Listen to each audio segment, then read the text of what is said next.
Good afternoon, everyone. We are the CFA Food Guardians. We're here today to talk to you guys about community collaboration for healthy food access in the Bayview Hunters Point. And my name is Antonia Williams. Kenneth Hill. Jazz Vassar. I'm Christina Gota. Okay, and moving right along to get started, since we did start a couple of minutes late, I'm just going to briefly give you some background information about the Bayview Hunters Point in San Francisco, where we are.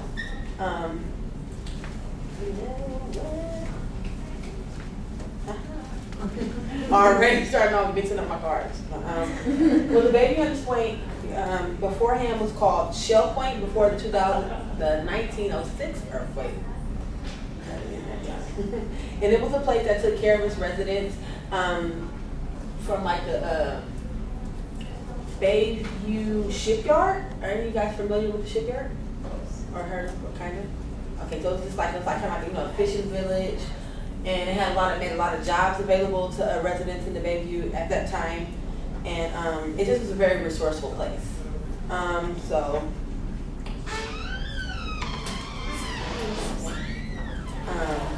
Moving along though, the Bayview, as I stated beforehand, it was like a good source of food and home to the shipyards and boatyards and slaughterhouses and things of that nature. But during World War II, a lot of the resources that were available in the Bayview kind of ended. It was known as like white flight, like a lot of opportunities and things were took out of the Bayview, which now led the way to create the disparities and things that we face in the Bayview Hunters Point now. Okay, so like as a result of everything kind of leaving the Bayview, we're now classified as a food desert, and as well we're faced with some of these statistics that are like a real look to what it's like living in Bayview. I don't know if you guys could see the statistics, but it's also like it's a representation of the health disparities that we face that affect our youth in disproportionate numbers, more than any other community in San Francisco. So this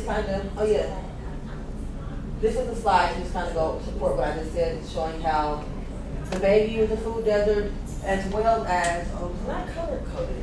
I don't know if you guys have seen it in black and white, yeah. I'm sorry, it was usually like be a pink area here, and this just lets you know, this was the Bayview. There was another, which is Treasure Island, but I'm pretty sure since information was created that there are more food deserts that are existing that are not shown here.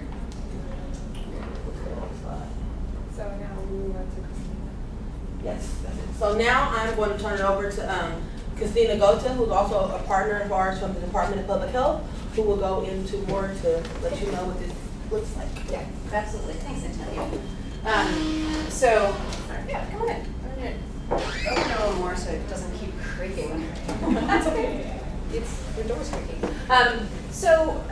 As Antonia mentioned, my name is Christina Gota, and I'm with the Public Health Department. And when we saw the information about the food desert, that was something that very much heightened our concern. As Antonia mentioned, there are many health disparities in the Bayview. It is home to the largest African American population in San Francisco, and the African American population has many health disparities. And the food desert is one piece that really contributes to that, because if you don't have access to healthy food, and we actually have sort of renamed it from a desert because there's plenty of food. It's just not food you want people to eat if they want to be healthy, right? There's tons of processed packaged foods in the community. That's cheap.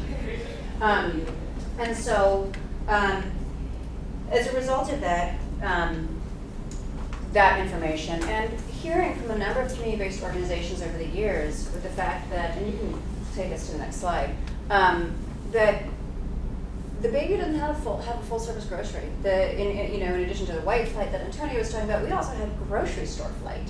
And the community was left with a bunch of corner stores, a discount store that sells groceries, and wasn't a particularly pleasant place to shop. And so that significantly contributes to the health disparities in the community. And I direct the Shape Up San Francisco initiative, which is focused on preventing chronic disease, looking at health disparities, And at the launch of that initiative, we had a group looking at the food access issues in the Bayview. And at that meeting, a partner said, well, we're going to convene people. And unfortunately, that never happened. And so my colleague Susanna, who's presenting in the room next door with the folks from the Tenderloin, you know, we talked about it and said, we really need to do something because the community organizations are coming and saying, what is going on? And so this is the piece of what is the role of the health department and how does that play into partnerships? And so our role is to protect and ensure the health of people in San Francisco. So when you talk about health, health is really complex. I'm sure you all know that. How people get to health is so dramatically impacted not by their individual choices in absence of the environment, right? Because if you don't have the choice to buy an apple at the store, then you don't have a choice. Your choice is taken away. And so our role is to protect and ensure health. And we do that in a whole lot of different ways. And so some of them are to provide data and research and share that information with community members, to provide backbone and infrastructure support. It's almost like, you know, trying to stay in the background, but providing the support to organizations and individuals in the community so that they can move forward and identify the issues and work toward those issues. Identify funding and build capacity, build community capacity. One of the key tenets of the Shape Up initiative is to create environmental and systems level change, right? And that also means policy level change. So we're going to talk a little bit today about how we got to some of this. So we formed SEPA, and I'm sure you've all had a chance to read what our mission is, and it's bigger than simply bringing in a grocery store, because that is one solution to a complex issue. So we realized that we have to do a whole lot more than just that. And so we created sort of a more holistic approach. When we talk about food access, it means food pantries, it means WIC, it means food stands, it means corner stores and grocery stores. But we also wanted to look at how does urban ag contribute, because you can't grow Oreos, right? What you grow is going to be healthier. And so urban ag is one way to contribute to a healthy and a full food system. And we heard loud and clear when we first started SEPA, just let's say you get that grocery store in, or let's say you do a corner store conversion, doesn't mean that people are going to eat the healthier food. You have to combine all of that work with awareness raising, with nutrition education, and that whole package. So that's how we created the pillars. And when we convened the group, we really wanted to convene a diverse group of organizations. So up here you see a whole slew of organizations. It's senior organizations, it's youth organizations, it's advocacy organizations. It is food security groups like Food Bank. And then on the other side you see the city departments, and you see a wealth of different city departments at the table. Department of the Environment, Department of Public Works, Work and Park, Economic and Workforce Development. So we really needed a pretty broad collaborative to get at addressing the food systems issue that residents are faced with in the Bayview. So one of the first things we really thought was important to do was find out what was going on from the residents' perspective. So we did a survey. We surveyed 600 people in Spanish, English, and Chinese. And there were a lot of findings from it, and a number of the findings included that freshness was one of the most important factors that residents really wanted. Residents said that they would actively support new food resources in the community. There was a report that had come out that this survey supported almost, I can't remember the stat, but I think 80% or more left the neighborhood to get their food. And there was a study by Social Compact that said sales leakage was $38 million for food. So why is that money leaving the community, right? And so all of that data helped lure the Fresh and Easy to the community as well. And so we considered that an early success. Will you go to the next slide and then we'll go back to that in a minute? No.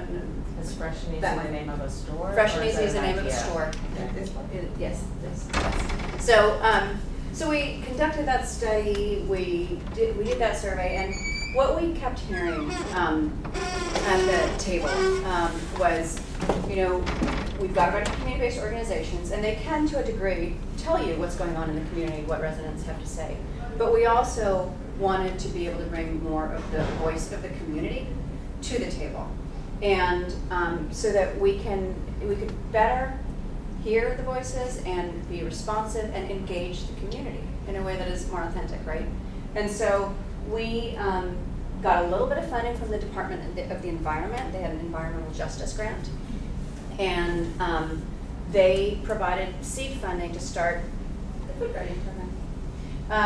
And it was really a tiny bit of money. We got about $25,000 or $35,000. And it started as a 2-hour-a-week job. And then Tony and Kenny were here from the very beginning. So they remember the start of that job. And I felt funny calling it a job because it was really about 2 hours a week. That allowed us to bring in their perspective into this work. And we created a whole lot of materials and resources and tools that you're going to learn about from the Food Guardians in a minute in those 2 to 5 hours a week, because what happened is people said, oh, we need to do some outreach. Can we give you a little bit of money? And so their hours expanded to about 5 hours. And then ultimately, all the work that had happened through CEFA, we created a whole list of standards.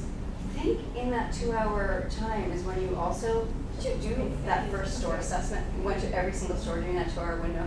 I don't know how you did that. They did a tremendous amount of work just in that 2-hour window.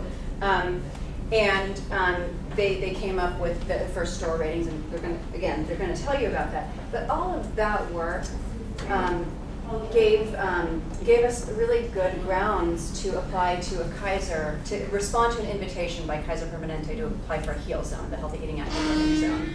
And really what that grant is about, it's in a small specific area in the community, in the Bayview community, look at healthy eating and active living and look at it from an environmental and systems level change. And so that is the funding that allowed, and we don't have to go back to that slide, we can skip that slide entirely, but the HEAL Zone funding is what allowed the Food Guardian program to become, I would say, more of a real program where there are now staff at the Baby Hunters Point Foundation, up to 30 hours a week, sometimes more, benefited positions. So this is one way of building capacity. This is one important way of bringing the community voice to the table. And it's not perfect, and we have bumps in the road, and we try to create a real partnership, and we have different organizations and different ideas, and so we're still working toward that, and engaging the community with city departments. It's not the easiest thing always, and I think you'll see from the work today that we've been able, and by we I really mean they, have been able to accomplish a tremendous amount. But I think a lot of that has to do with partnership too, with some of the resources and training and all of that. But then having their input and their work really moving us forward and propelling us into a place where we could get to systems and policy level change. So I'm going to leave it at that and turn it over to my esteemed colleagues. Thank you so much, Christina. Okay, so as she let you guys know, we are the CEFA Food Guardian. So a little bit more about that. We are a group of Bayview residents from who are trained to educate, advocate, and mobilize and address community food security and justice, and support urban agriculture and promote nutrition education and awareness. I became a food guardian after I worked for the Bayview Hunters Point family during the that's when we had a farmers market in the Bayview. I don't know if you guys are familiar with the Bayview is the community in San Francisco where we do not have a farmers market. We had funding for a farmers market from I believe 2004 to 2006, and after that it we kind of seen the ins and outs of the benefits of actually having urban agriculture will be better from there, because we've had a lot of farmers from Sanger, California, or from outside, and it really wasn't too useful and social of their time to come, and it wasn't as beneficial as initially thought. So we lost the farmers market in the Bayview, and then I seen the position the food guardian, and as I said, it started to 2 5 hours a week. It really wasn't much, but it was the opportunity to kind of have an input and shaping and bringing things and resources to our community. So that's what kind of made me become a food guardian, and also the opportunity to create a change and be a part of it. So my coworker Kenny will now. So my name is Kenneth, and I got connected with the Food Guardian Project a couple of years ago at City College of San Francisco with Susanna. Well, I'm sorry, with her colleague Susanna Hennessy-Lavery, who's next door presenting. She teaches a health and wellness class at City College, and when they were co-creating this project, they were looking for Bayview Hunters Point residents to come and be involved so that they can have input as to what was going on in their community. So I interviewed, and here I am. I really enjoy doing this work, and I really feel like it's making a difference. I feel like this type of work is really going to level the playing field for Bayview Hunters Point residents so that we can live very long, fruitful lives just like other districts and people in San Francisco can. Cool. So I'm the transplant in the group. I'm not from Bayview Hunters Point, from Southern California, but I experienced back where I lived kind of a similar environment, a lot of grocery stores and corner stores. And so when I did move to Bayview Hunters Point, by the time I heard about this project, I had been living there for 3 years and going to school here. And during that time, actually Nina Wallerstein was teaching a class, and I was able to take her class and find out about CVPR. And I heard about this job, and I was like, wow, this job is really in alignment with what I want to do. I get to help Bayview and do CVPR at the same time. And while I was in school, I was studying nutrition. So what do you know, right? So this job is just the dream job, and it still is. You know, it's really great to kind of come here and help the community in a way where we're not really helping them, they're helping us, and they're helping us to build a vision for the community by allowing us to advocate for them in this space. And so during this presentation, I hope we can really take your MPH lenses off and kind of come down to the community level where we're at, because that's kind of what we're talking about here. And yes, there we go. About to keep jumping up. Okay, so I know you all are like, what is this got to do with me? Like, well, what is it? But it's like, so as a Food Guardian, we kind of take a holistic approach to things, where we kind of like, so we can address like the day-to-day needs of residents, and like advocating for food justice and like a healthy food system, as well as food equality. So it's kind of like, you know, and as well as the work that we do, we're actually trying to one day make this like a policy level system change to where it's kind of like it could be all over San Francisco, not just the Bayview Hunters. So that's kind of where we hope to take this. And we'll give you some information later on that you can kind of see it come together. Okay. The Good Neighbor Project. That's actually basically kind of like where the Food Guardian Project, I'm not gonna say morphed from, but we're kind of a improved project of the Good Neighbor, which is a previous project of the Department of Public Health, or Shape Up. No, it was more community-based groups, and the health department was involved, but it was more literacy for environmental justice. Okay, so Ledge. Okay, it was like a ledge program that existed in the Bayview before we did the kind of where the component of our retail piece came from in the work that we do today. It's like kind of what they did beforehand. They just kind of, they didn't do it to the level that we do it at. They kind of just went to the stores and did taste testings and different things, but my coworkers will go into a little bit more in the presentation to explain to you the retail piece that we do now.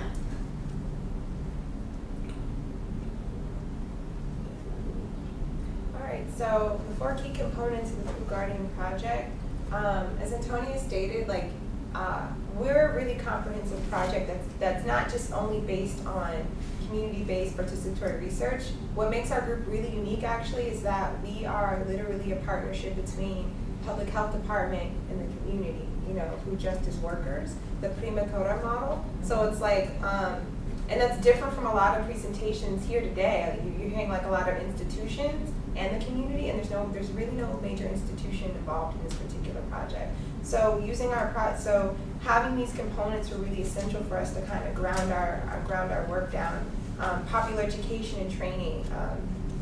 Some of the things that we utilize within our group is when we go out and we have awareness, it's about co-creating knowledge with the community. So we'll have like workshops, food justice workshops in different community groups, in churches, and methadone clinics, to reach out to different populations and staff to kind of talk about what do they see in Bayview, and how is that related to their lived experience around food justice and access? And we take that knowledge and we use that to kind of like identify where we can kind of strengthen our project and what direction we should go in. So the community-based participatory action, we do that in many ways. We're going to talk about, Kenny's going to talk about the surveys we've been doing, not only within the community, but actually at corner stores and at different food sources in Bayview. So, and then the community outreach. So we table so hard, you don't even know. We were always out into the community tabling at different events. Sunday Streets happens in Bayview, which is great, and a lot of people come out. We're able to reach a lot of people there. People just ask us to table. Churches, people are really engaged in Bayview around food access. That is like a huge understatement. You know, people think that folks in Bayview don't care about food access. That is not true. We are here to tell you today that folks really are invigorated about this subject. And so advocacy for food policy, and that eventually is what we hope to see with this project, right? We hope to see more funding coming towards this type of work, because it is very, I don't know if I can say this, it's very kind of sexy work. You know, it's very promising, and it's very, it's on the cutting edge. You know, a lot of people are very excited about doing this type of healthy retail work because they're recognizing that there's actually resources within the community to do this work. And then, which was expressed earlier, we don't have to bring a bunch of people in to do it, but the community can kind of do it, and that leaves a lasting impact. So these are kind of just examples of the different things that we've been doing. We were able to meet with meeting at City Hall, as in our bottom right picture. This is us tabling at events, and we were also able to kind of literally get our hands dirty with this project. So we literally had a garden that we actually went into, and we said, okay, food access is really hard, but how hard, right? Like, can we actually figure out how hard it is for people to grow food and maintain food? And I don't know, the verdict is kind of out on that one. It is a little challenging, but with enough people, it's very doable. So this is kind of speaking to the standards that will come up later within our presentation, but just the research that we've been doing. We went into a lot of the different stores. One kind of like a supermarket that we have in Bayview is called Foods Co. We haven't had a new supermarket in 25 years in Bayview, but the one that we do have is called Foods Co. And it's not full service, but what it does offer is really cheap, low price food, and just not at the same quality that you would find in a Whole Foods or even a Safeway. And so one thing that we did was being community workers, we walked in and we said, hey, you know, Foods Co., can you guys maybe make some improvements here? These are the complaints that we're seeing from the community about this particular establishment. And Foods Co. actually responded to us, and they made many improvements. You know, they listened to us, they listened to the community. They were able to bring in, and Tonya tells the story best. Do you want to tell the story about what happened at Foods Co.? Yeah, so we created a customer survey. After we met with the management, we kind of created a customer baseline survey just to say, like, you know, why do you shop here or why don't you? Know, like with 5 frequently asked like questions we just thought would kind of present to the management, let them know like what the customers think of the store. I believe one question particularly on the survey was, do I recall it? Which one of the questions on there that really got excited, a lot of response from the store management was why, I think it was why do you shop here? And a lot of people responded that because it was the only store in the Bayview. And it was just like, you know, well, and it was like some of the problems, there was a lot of problems like around the smell around the meat department and the cleanliness of the store and different things of that nature. So it's like once we presented that to the management and we created like an ongoing relationship where we met with them quarterly and kind of, after we do the assessments there annually. An assessment is kind of a standardized tool that we sat down and created, which consists of 80 standards for grocery stores and 50 for corner stores. So after we do the 80, the standards there, we kind of present them the information, and we sit down at a meeting and have a dialogue, like, you know, back and forth. We present them information, and we leave, and it's like we came back, and the changes were just like breathtaking. It's like, you know, and it's like, not only do we see them, but the residents who kind of, did the survey, who shop there every day or at least twice a week, kind of come in and they see the change. So that was like the initial step to kind of make us go out and expand this to other stores in our community as well. But it was like, And it was like, then after we kind of addressed those issues, like the major you could see issues, like the major issues you could see, we started to address like the minor issues such as like items availability. Like, so then we asked if they could bring in more healthier items, and then one item in particular that we was like amazed kind of everybody, and it stuck in my head, is the low sodium tomato paste. And the store owner at the time expressed to us that when he first ordered, he was doubtful in the beginning about ordering it. He's like, I don't think it's going to do well in this community, because we also went to the Foods Code on Folsom Street, like in the Mission, to do a comparison. It was like, well, we know that your distributor carries it because it's available over here, and why not here? So they were just like, well, I don't think it'll do too well at this location. So they ordered exactly like a case. And when we came back, he was like, you won't believe, I ordered like 7 pallets. Like, a pallet is, so it was just like, give us an opportunity. All you have to do is kind of, listen, and you will see. And, due to beyond his doubt, the community bought in, and ever since then, it's like now we have low sodium tomato paste constantly available at the Food Co. in Williams. So that's an accomplishment.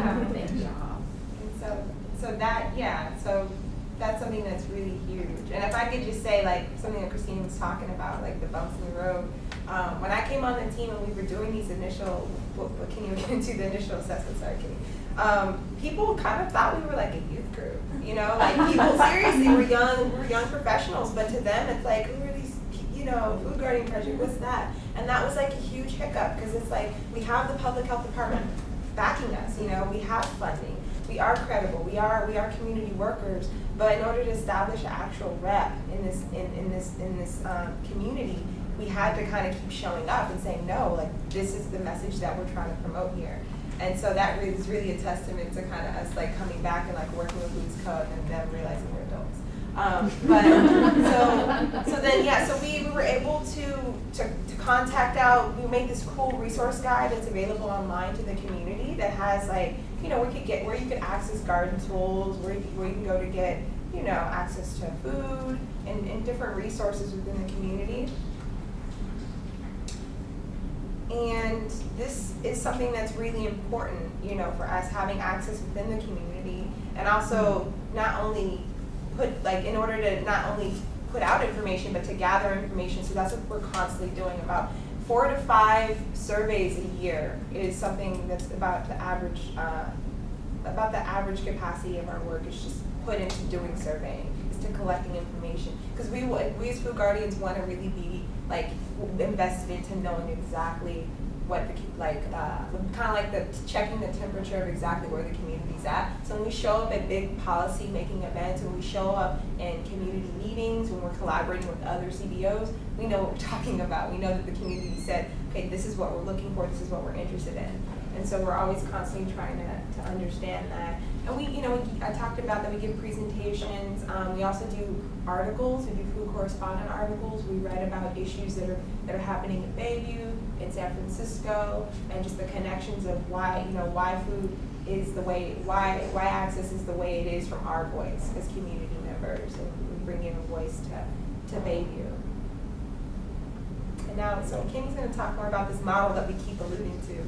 So, as my coworkers have been talking, they've been talking about little pieces of the retail model that we do. And so, the model that we use to do the retail work is it's for community health and sustainability, and there's actually 3 legs to this model. The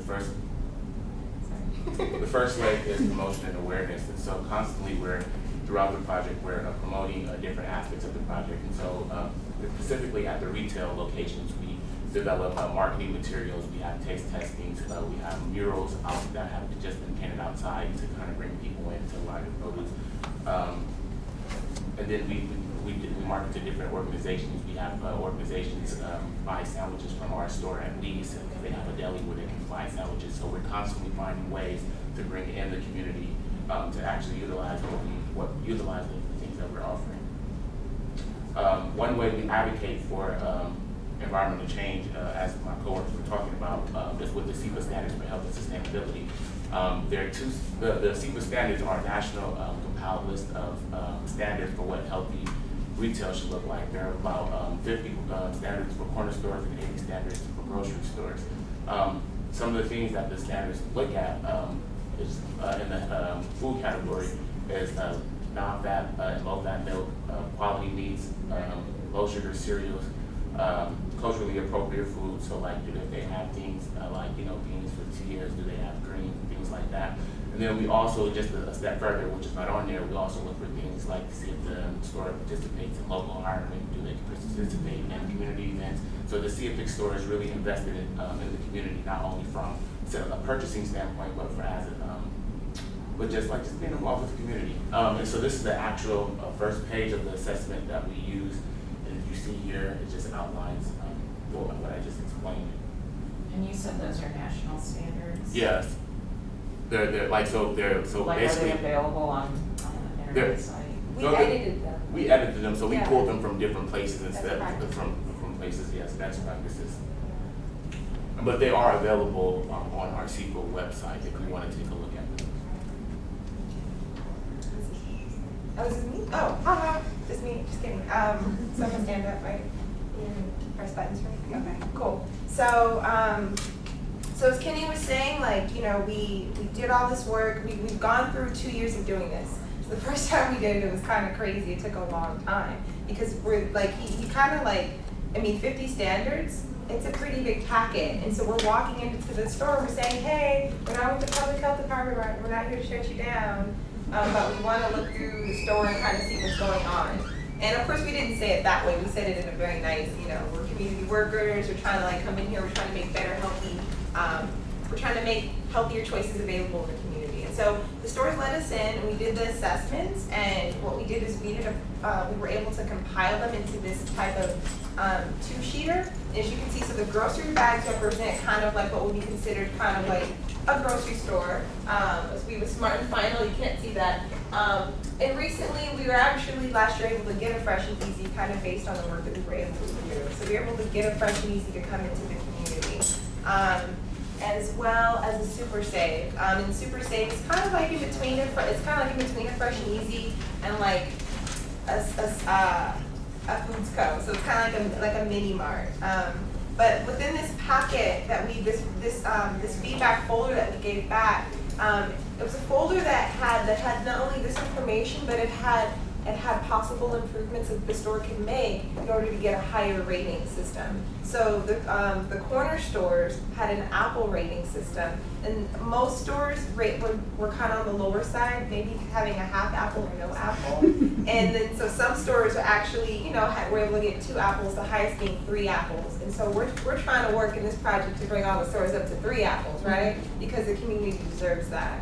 And I just want to talk a little bit more about the feedback folder. So this folder is really great. It also had, what we realized, one of the hiccups is what we realized when it came to like healthy shelf food items, you know, healthy chips, crackers, things like that, not just produce.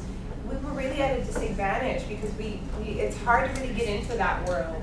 Like in order to buy that type of stuff, you have to really, you have to know people, you have to know the right people. You have to put down like almost $300 down payment in order to even have access to a lot of the different healthy vendors.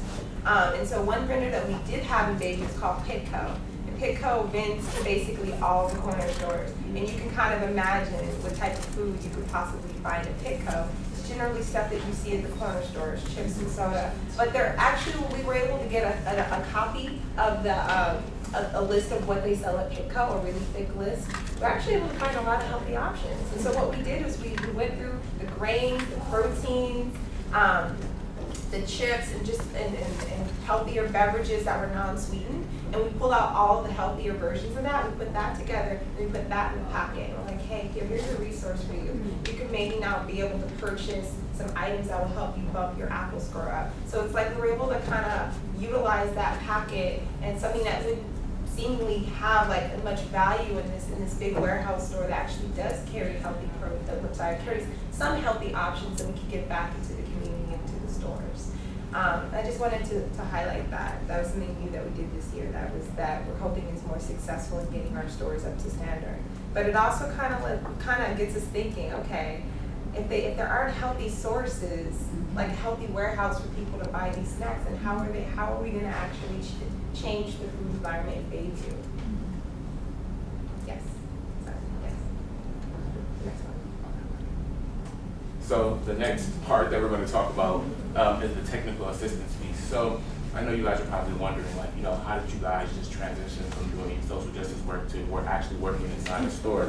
And so it didn't happen so easy until we got hooked up with Sudi and Associates, which is a retail design consulting firm that really provided the retail expertise that helped bring our retail portion of the project alive. And so they helped us with the schematics, with the initial design for the store, how to lay out the store, where to put the bins and things like that. They also helped us with the business model, things to order, when to order. They also work with us to provide technical assistance to the store, so we go through ongoing training to learn about how to maintain produce, the seasonality, how to merchandise, the science about merchandising, putting things up higher that won't frequently sell, putting things higher that really don't sell, and putting things that can like sell just automatically down at the bottom, so that people can, you know, say, hey, well, I don't usually buy this right here. What is this? Let me check it out, maybe, or whatever. So this is really a science behind merchandising and things like that. When you said did you start your own store? Is that what you're saying? No, so That was within the other stores? No, so based on the standard, so we went around to each of the stores in Baby Hunters Point. There was about 24 corner stores, and so we used the standards to go around to rate the stores. And after rating the stores, we came back with the packet that Jazz was talking about, and we met with the store owners. And so based on meeting with the store owners, we assessed to see whether or not the store owners were interested in our retail model. And so based on that, we had 2 stores, Sports and League, sign on, and then we have a third signing on now currently, which is Kennedy's for the store reconversion. Right. Yeah, I'm so sorry. I kind of dropped the ball in really explaining that. So after we gave them back the folders, it was a lot of stores were like, some reactions were like, oh, this is great, oh, who cares? Like, we had a bunch of different reactions, oh, you're a youth group. But like, the reaction that kind of came, but the reaction that was actually really powerful was actually stores saying, oh, okay, I see what this is here, but how can we change it? Mm-hmm. And those are the stories we were like, okay, we'll get back to you when we get more funding. Mm-hmm. And so we were able to, once we acquired that funding, that's when we're like, hey, we got funding now, you said you were interested, let's see if we can bring our partnership together with DPH, Sudi and Associates, our technical assistance consulting firm, and a couple of other partners, and let's make this happen. Let's convert some stuff here. And so that was kind of like the impetus for kind of like what's happening with what Kenny was saying. So this is our first store owner. This is Naif. He looks very happy. He's signing because he's signing his life away. Now he's signing an agreement. That's a 3-year contract with us that is offering him the ability to equip his store with the most up-to-date equipment that allows us to have produce bins and new shelving, and in a partnership with us where we come in and we check in with him. We help him with merchandising and marketing, and we help him just understand the ins and outs of produce, because this guy, before this moment, did not sell produce, and that actually, for a lot of store owners, is a big deal. It's a completely different ball game to sell tobacco and chips and alcohol and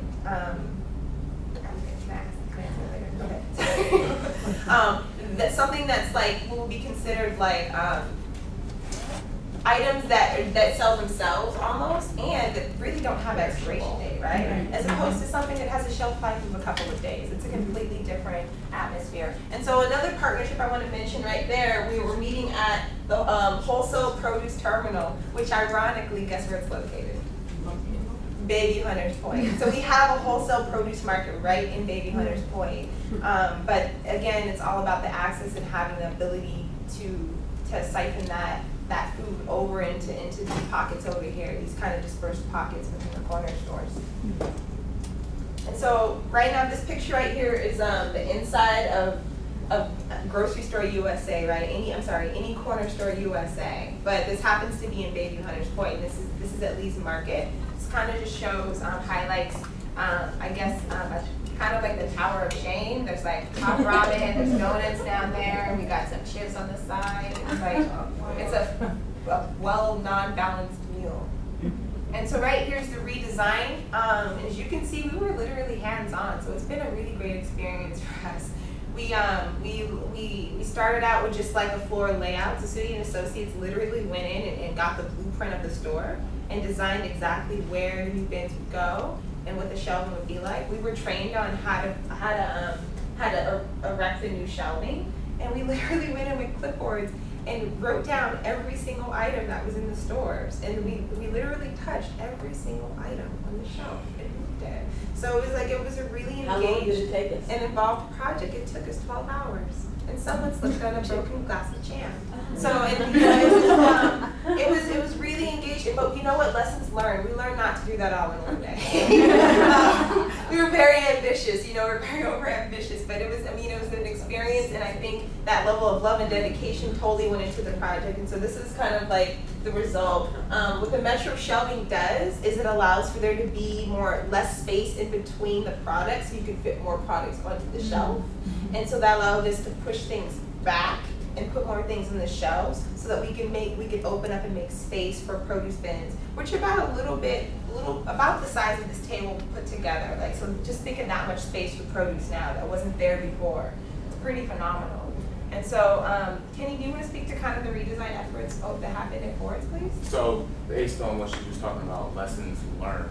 So at Ford's, Lee's was the first store we did that all in one day. The second store was Ford's, which we did a 2-day process. We first contracted with the San Francisco Conservation Corps, which they came in and helped us tear out the old shelving. Ford's has been around for a long time, so they had this old wooden shelving. So they came in, Conservation Corps, the first day to rip it out, and then the second day we came in and they ripped the shelves out. We took all the merchandise and stuff off. We took the merchandise off and they took off the whole shelving. And then we came back in the second day, and we came back in and we put up the Metro shelving and all the products back onto the shelves, and then we put in the produce. And so based on our experiences from Lee's, we know that going forward with our third store that we have to do a 2-day process because it takes too long. And then it's just better for us in time. And Kenny always talks about the relationship with Miss Kathy Ford in the community a lot, right? Right. Miss Ford. So Ford's grocery store is an African American owned store, one of the few left in Baby Hunters Point. It's been around since the 1970s. It was originally owned by her parents and things like that. And so initially when it was owned by her parents, they sold things like fish and meat and produce and things like that. And so really what this project here at Ford's did is to really give it something the community already had, giving something back. And so, because they already sold produce and things like that, they just, after, the community dynamic shift, a lot of people just started to want other things. But now with this project, we're able to offer healthy produce and things back at the store, which Miss Kathy Ford is very happy about because, she, instead of having all the kids come in and saying, hey, let me get the soda and the hot chips, well, now kids are coming in and saying, well, let me get some mango or let me get a piece of fruit or something like that to go with the lunch or some nuts. And so, it's better.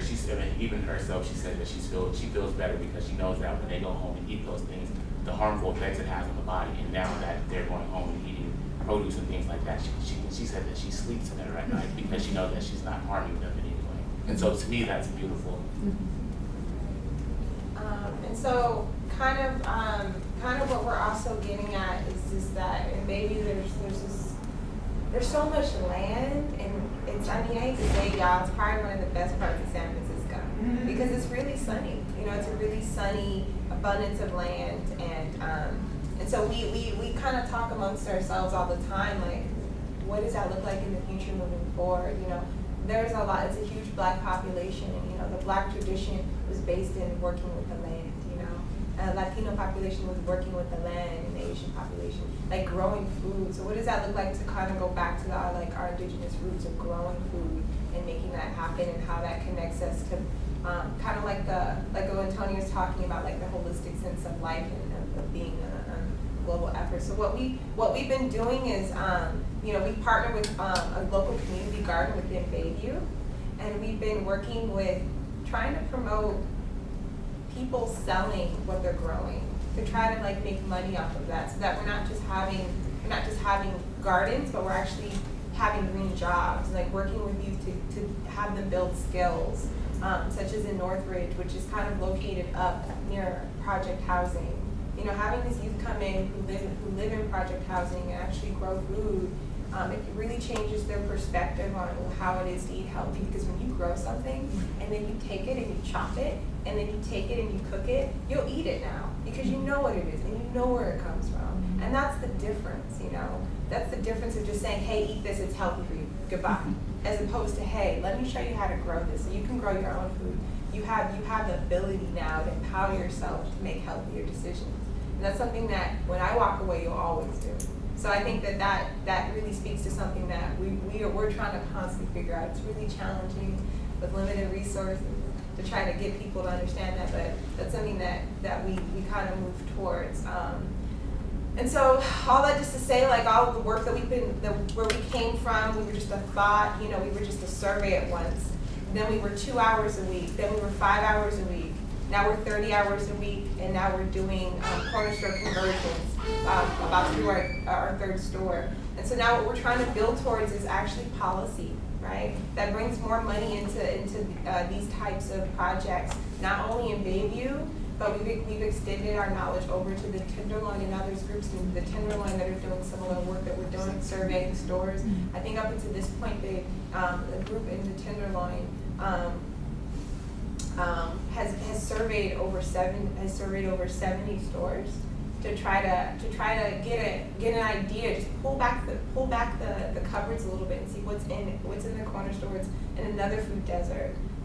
Local. So we're trying to reach out and create sister groups, but that means that we need support in a very big way, not just financially, but just like socially. We just need to be supported in these type of efforts. So what we're doing is trying to go towards policy that not only gives incentives to groups to do this type of work, but to store owners, because it really is a business risk. We're asking of store owners to actually say, hey, we're going to tinker with your business and we're going to have you do something completely new that you haven't done before and take a risk on us. So having that type of backing from City Hall is really huge, because they're like, okay, like, we have the city behind it, you guys aren't a youth group again. No, you're actually like trying to build towards something that's just bigger than yourself. So some things that we've been, the experience that we have actually is around doing advocacy for food justice work. And if someone on my team wants to kind of speak to the Healthy Meals Ordinance that we were able to kind of be a part of in the past. You want to speak to that? Oh, so in 2010, we were asked by the Supervisor Marr specifically, to speak with the McDonald's Corporation manager for the Northern Region, to basically to give him, to basically dissuade him to see why that the Healthy Meal Ordinance was a good thing. So the Healthy Meal Ordinance was an ordinance that detached toys from Happy Meals that were over 600 calories. And so with that, you know, kids wouldn't be enticed by the toy, and thus the parents or whoever is buying the Happy Meal.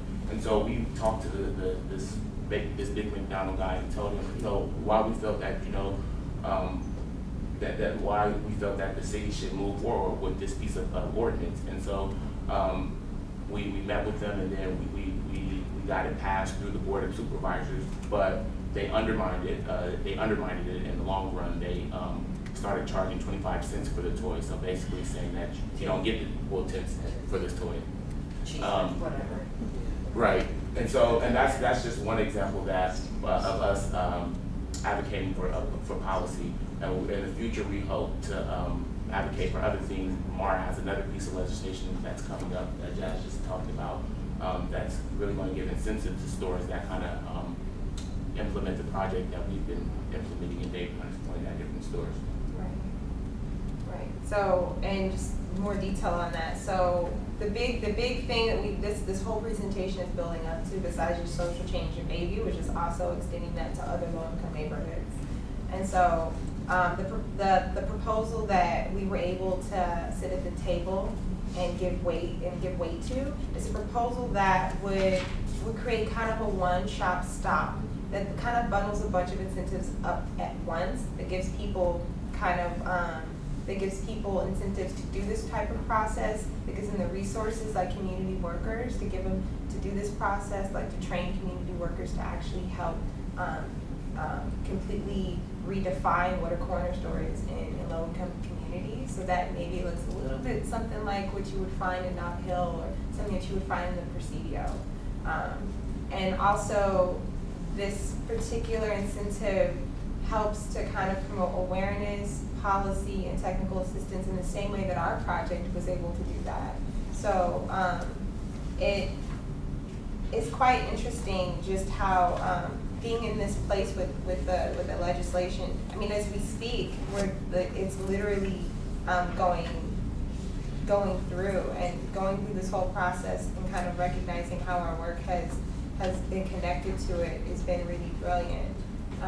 Because the process that this retail incentive program will go through will require, again, for it to be based around community action. And now it's going to be on a citywide level, meaning that there's going to be a lot more accountability from all groups to kind of like really build like something that's sustainable. And that's kind of what we recognize here on the project, that at the end of our project, what we want to be able to do is walk away and have a sustainable food system in Bayview. We don't hope there to be like many like food guardians for years to come, because that is the point of this project, is that when it's over, that we can walk away and say that we do have food access in Bayview. And on that note, this is something that we talk when I left this slide in here because we do this presentation into different groups, and we do this sometimes to youth. And this is what we tell young people. So if you know young people, if you know other types of folks interested in food justice work, these are some of the ways in which that are very actually effective and based around popular education, techniques that you can use. You can write blogs, you can make videos, you can talk to your local corner store owner and ask them, why don't you carry this? And see what type of answers really come up. You may be surprised. They may actually be willing to do things that you didn't think they do. That's something that we found without even like trying to twist their arm. Just asking has been something that's been really great. Voting with your fork is something that we tell young people all the time. And because it's really spectacular that young people do have the option in every single meal to make the right decision. If they can't do anything else in their lives, that they have the decisions to make. So on that note, thank you. Like us on Facebook, and we have all of our information on our website, which is southeastfoodaccess.org. So you can see the resource guide. Yes, we have it written on a card. Well, we'll give it to you guys walking on the way out, so you guys can visit our website. So we'll give you that information to take with you. And are there any questions? Yeah, first congratulations on your accomplishments that you already have and apparently that you were going to keep having. I have 2 questions. One is, how long did it take from you working that 2 hours a week till now? And then the other one is, besides answering surveys, in what other ways did the community members besides yourself participate in the project?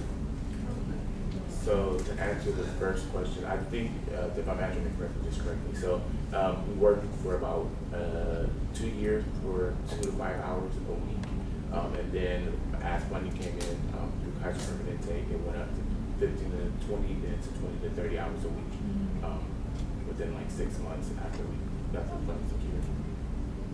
So is it like a 3-year thing from So then to yes, now? so it's been like 3 years since Okay. it started. Yeah. Okay, and to your second question, how else does the community play? How else do we hear the community voice besides survey? Basically, like, we go to a lot of community events. Like whenever we hear about something, besides Sunday Streets, National Night Out, we have a lot of partnerships as well. Like we're involved with the YMCA, we're involved with the Senior Center in the Bayview. So like we're a physical presence at being at these events, and we're always, when we try to be out in the community as much as possible to kind of connect. And as well as when we're not doing surveys, when we're tabling at events, we usually have a question that's called, what's your Bayview? And it's kind of like, what is your view of the Bayview? So it's kind of like, and we kind of record and track those responses, as well as to kind of be not neck and neck, but involve the community response into the work that we do. And as well as like just what we're doing, like simple dialogue and conversation happens all the time. And then also like we have the 2 stores that we work at.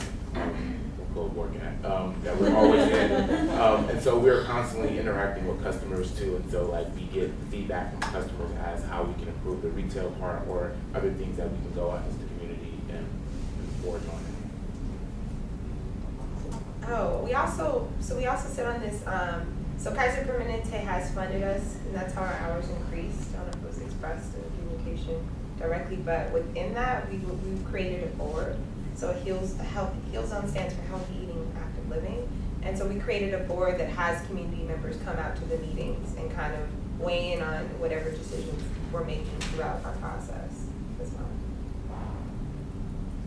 Any other questions? And I apologize for being late, so maybe instead of, Go ahead. go ahead. And so how is the DPH now involved? Have you stayed involved, or how is it involved in the process? So,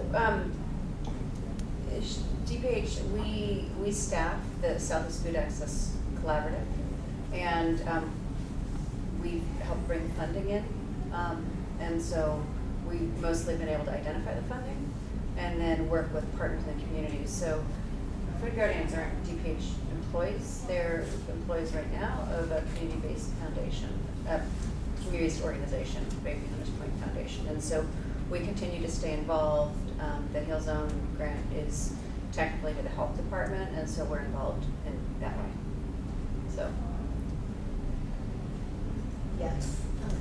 I was just gonna ask, so, is there any data that illustrates like what the profit margins are once the redesign takes place? And who incurs that cost, so there's the tax incentives and then like a free makeover, right, for the store? But then is there an additional cost to the business owner? Totally. So for this particular, so there isn't really like a tax break for this particular, project, Yeah. part of the project. I think the retail incentive program, there maybe would be the possibility of creating some sort of tax break within that. But within what we did in our project, we monitor about every 3 months. We monitor like the sales of produce. We took a snapshot initially without produce, what the sales were, and then we went back in 3 months later and we took another snapshot of their POS, seeing how produce was coming along, and then that way we were able to kind of show evidence that produce is actually profitable and that that our store owners are making money on produce. And then so every 3 months we just go in and we take a snapshot of their POS to try to establish like some sort of pattern of like how produce sells. And what you'll notice is that obviously like in the summer where there's like an abundance of cheap produce, because that's when produce comes out, it's gonna be, people are gonna be buying it more and it's gonna be cheaper. So the price, the sales go up. And then in the winter is when the sales are kind of lower. So that we kind of account for that fluctuation in sales. Yeah. Have you guys considered doing like a Zagat rating type of thing for like a national sale? Like Zagat rating for restaurants, but for healthy stores? Well, We do the that. SEPA thing? The similar, so the apples are kind of like our friendly way of rating. And you showed that on the Yeah. store. Yeah, and I'm sorry, we forgot to bring some of those like papers today, but it's accessed on our website if you want to see in detail how we did that. And then there's a seal, so we're coming out with a seal, I'll show it to you. So when we go back with the feedback voters this time, this is like one of the aspects for this, show you. So, no, we're gonna, it's right here. And so right here, this is the seal that we're coming out with. So this seal kind of signifies that the store is in partnership with the Food Guardian Project. And so we can come back in. So based on the store getting that seal, they have to put up the shelf targets that we put in the feedback folder, and also participate in like one of our taste testings and things like that to get that seal. That's great. Keep up with it. Julia. Oh, I have a lot of thoughts on this. It's a really great presentation. Sorry I was late, but it's a lot. I was wondering, one thing is, have you guys compared notes with some of there are some projects that are a little like this in the East Space, Micro Gardens, and probably some that I can't name right now. And I noticed with a number of things that being on one side of the bay or the other can sort of, sometimes there's like an isolationism going on, like, and you guys may be way more advanced from a sort of infrastructural perspective than some of the groups I'm thinking that are more of the grassroots, or not more grassroots, but more kind of sustainable maybe? Yeah. Total like dedication, and I know you guys are, so I just wanted to mention those groups, but also I see maybe a possible next step for the stores to maybe choose a particular like harmful substance that occur a lot, like Olestra, which is an additive to chips that's sort of like, does nasty things to your system. It's not in a lot of chips, but it's in some. Like, you can get distorted advertising. We don't sell anything like Olestra, for example, or other kinds of like colorings, and make it sort of like a store pride kind of campaign, and just pick one and have like a little educational campaign around that particular substance. And Right. I mean, you guys are already doing so much, and I hear you, and it's just like for us, it's always a constant battle within us, like, yeah, what battles to pick and choose, because when we walk in and they're signing that agreement, we're not really trying to take anything away. Right. Because it's already enough that we're coming into the store and then they're going to be having all this additional responsibility of accessing picking up the fresh produce, ordering fresh produce, handling it, trimming it. It's a completely different world to handle produce. Right. That's something that we learned, and so right now what's actually more of a challenge is not so much like getting people not to buy the bad stuff. It's actually getting people to buy the good stuff. It's so like how do I advertise collard greens? Like, how do I advertise it in a way that people know why they should eat it? Here's a recipe for it. Anything that I can do to try to get people to do that, that's like kind of like what my job more so is about, because there's always going to be that unhealthy stuff in the background, but what makes this thing stand out most, to pick it over something else, is kind of been the best, kind of like the most rewarding challenge. But so the next funding cycle you could do a cookbook, or like maybe there's new funding sources, and that's also what I was thinking, is that maybe there are funding sources that would, that would prefer. But along the lines of what you were saying, part of in the agreement that they signed, over time they do reduce, or they do not create any new like square footage for alcohol or tobacco. Like, that is a requirement when signing like the MOU, the Memorandum of Understanding. We do kind of outline and express that we don't really want to hurt the business sales. Like, we're creating a positive partnership, so it's not like stop selling tobacco and sell produce, because it's like the comparison on that, and how much money and everything is behind the tobacco advertising. That's a whole different ball game. And it's like we can't compete with that, but it's like we do express over time, written in the agreement, that they cannot increase and they have to kind of decrease the square footage they have available for tobacco and alcohol. So that is somewhere in there. So we do kind of take that into consideration. I mean, I buy alcohol too, so I don't necessarily want the access to go there, but from a like, public health perspective, like, is there, or from a funding perspective, like, is there a way that is there some chunk of money out there that could actually like incentivize the stores further or something like that? But if hopefully, and that's the Eric Mar legislation that we're trying to introduce. So testimonies and everything. So this wouldn't be a CBPR event if we didn't have you guys do some sort of activity. It just wouldn't be right. So, I mean, we're a really small group in here, but I think it'd be really interesting to we wanted to kind of see, not so much Baby Hunter's Point, but we have kind of like a case study for everyone in the room to kind of look at. Here's a profile. After reading the profile, we're breaking into a group, and we'll be able to kind of check in with this particular community that we created as a case study. So before we break into the groups, I want to read the case study for you guys. A rural town with 16,000 residents, high unemployment and growing rates of poverty, especially after large industrial plant recently closed, high rates of diabetes, hypertension, and heart disease. The nearest store is 10 miles away with smaller markets and Those smaller markets. yeah, those smaller markets are in town. All right, many farms are located nearby, although most have specific crops concentrated with large distribution and are struggling. Growing Latino population, but a lack of service of orgs working with new residents. And then the last point, very active community groups in town, churches and faith groups, PTA, and the youth sports leagues. So our presentation was using the community action model. So if you were able to utilize the community action model, and if any of you guys have anything to write with, we're just gonna have you just kind of look around to your neighbors, maybe introduce yourself, and just maybe within groups of 5, to try to see if you can come up with a name for your organization, a focus for your organization based on this information. Like what would you want to address? What's your issue? And using the community action model, what tools would you implement to create social change and to create a policy change? And it can be anything, be as creative as you want to be, but just utilizing what you see within this case study. We wanted to focus on a case study that was completely different than Bayview because we recognized other communities have different issues and needs. So yeah, so don't be shy. So you can just maybe partner up with folks that are around you, and then we'll just share back. We'll share back in about 15 minutes.